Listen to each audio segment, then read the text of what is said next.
శ్రేయం గురుదత్త ఆత్మీయులందరికీ స్వాగతం. ఇక్కడ మనకి కుండలిని అనేటువంటి ఒక అద్భుతమైనటువంటి విధానం ఉంది.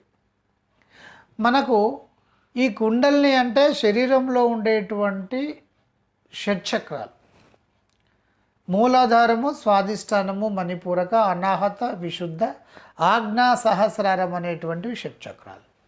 ఏంటి ఈ షట్చక్రాలు అంటే సమస్తమైనటువంటి దేవతా శక్తి ఏదైతే ఉంటుందో, మళ్ళీ వినండి, దేవతా శక్తి సమస్తమైనటువంటి సృష్టికి పూర్వము ఉండేటువంటి సమస్తమైనటువంటి దేవతా శక్తి ఏదైతే ఉంటుందో ఆ సమస్తమైనటువంటి దేవతా శక్తిని మీకు మూలాధారం నుండి సహస్రారం వరకు ఉండేటువంటి ఈ షట్చక్రాలలో నిక్షిప్తం చేయడం జరిగింది. అందుకని మన యోగులు ఎక్కువగా ఎటు వెళ్ళడం మొదలుపెట్టారు? అంతర్ముఖం కావడం మొదలుపెట్టారు. బహిర్ముఖమైనప్పుడు ఈ సృష్టి విస్తరిస్తూ ఉంది, నక్షత్రాలు, గ్రహాలు ఎక్కడికని ఇది వ్యాపిస్తుంది. ఎక్కడికని మనం వెళ్ళి దేని మనం సృష్టి మూలాన్ని పట్టుకుంటామో, ఈ సృష్టి మూలాన్ని పట్టుకోవాలంటే బయట కాదు, చూడాల్సింది లోపల. సృష్టి రహస్యం తెలుసుకోవడానికి లేటెస్ట్గా సైంటిస్టులు అణువు లోపలికి వెళ్తున్నారు. అంటే లోపలికి వెళ్తున్నారు, బయటికి వెళ్ళట్లేదు. పదార్థము అణువుల సముదాయం అయినప్పుడు ఒక్కొక్క అణువును విడగొట్టడానికి వీలు లేనటువంటి అత్యంత సూక్ష్మమైనటువంటి ఆ పరమాణు స్థితిలోకి వెళ్ళి వాటి యొక్క నిర్మాణం చూసుకుంటూ ఇంకా దాంట్లో ఏమున్నాయని చెప్పేసి శోధన చేయడం మొదలు పెడుతున్నారు. అంటే వీళ్ళు అంతర్గతంగా వెళ్తున్నారు, బహిర్ముఖంగా కాదు. బహిర్ముఖంగా మీకు ఏది దొరకదు, అంతర్ముఖంగానే దొరుకుతుందని లలిత సహస్రనామాల్లో చాలా స్పష్టంగా చెప్పబడింది. చూడండి, సృష్టి రహస్యాన్ని మీరు బయట వెతకండి, లోపల వెతకండి అని చెప్పింది.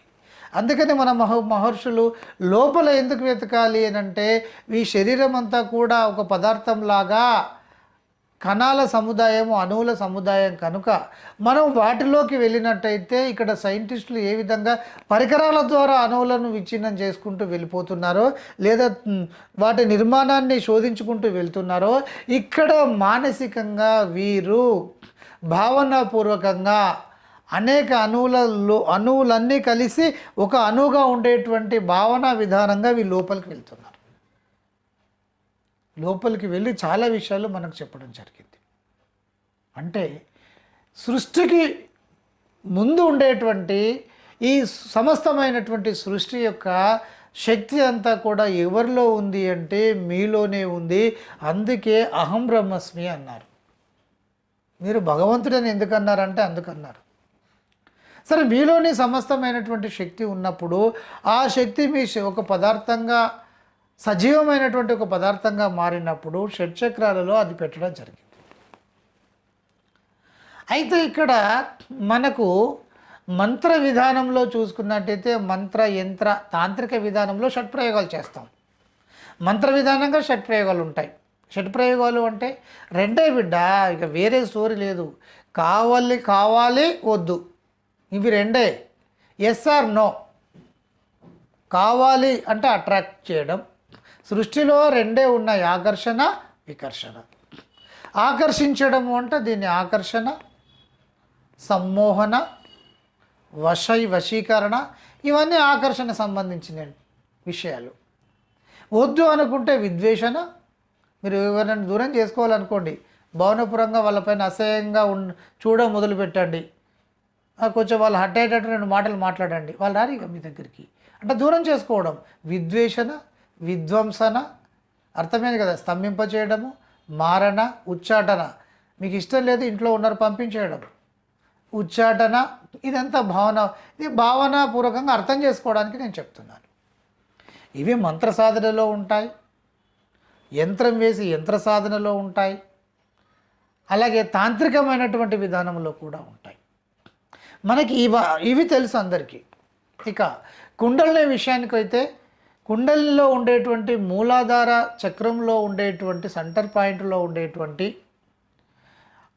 కుండలిని ఏదైతే ఉంటుందో ఇది చుట్టుకొని ఉంటుంది.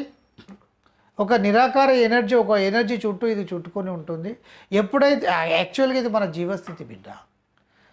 మనం ఎప్పుడైతే మనం ఒత్తిడి కలగజేస్తామో కొన్ని పద్ధతులు మనం కలిగించినప్పుడు ఆ కుండలిని శక్తి అంటే మన జీవశక్తి ఏదైతే ఉంటుందో ఈ మన షట్చక్రాలను ఛేదన భేదన చేసుకుంటూ సహస్రార చక్రం వరకు వస్తుంది. దీనిని ఉపయోగించుకుంటూ మీరు దైవత్వాన్ని పొందేటువంటి విధానం ఉంది. ఇది క్రియాయోగము కావచ్చు, అనేక రకాలైనటువంటి ధ్యానాలు కావచ్చు, లేదా కుండలిని సాధనలు కావచ్చు. ఏదైనా కూడా ఇదే అవుతుంది, మీరు గుర్తుపెట్టుకోండి. ఏదైనా కూడా ఇదే, ఇక వేరే లేదు.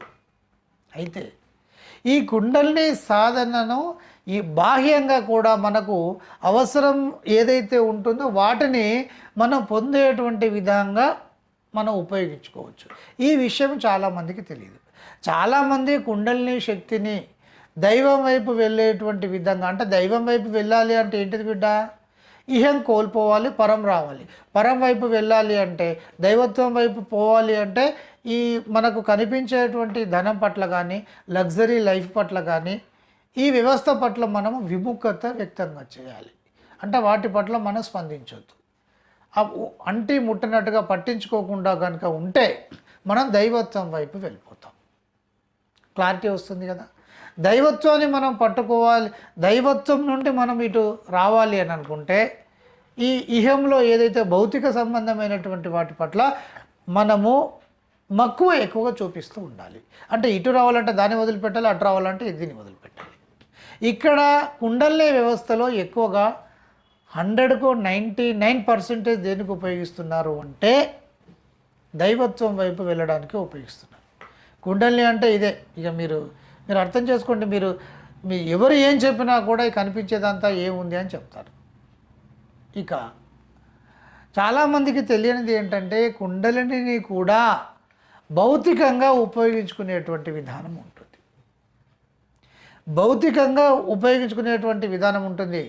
కుండలినిలోనే సమస్తమైనటువంటి యంత్ర విధానం ఉంది. యంత్ర విధానం అంతా కూడా ఇందులోనే ఉంటుంది. భావనా శక్తి ఒక వేరే ఉంటుంది. ఇక్కడ కుండలినిలో ఉండేటువంటి మూలాధార విధానాన్ని కనుక మనం తీసుకొని దీనికి ఏ ముగ్గులు అవసరం ఉండవు, ఏ ప్రక్రియలు అవసరం ఉండవు.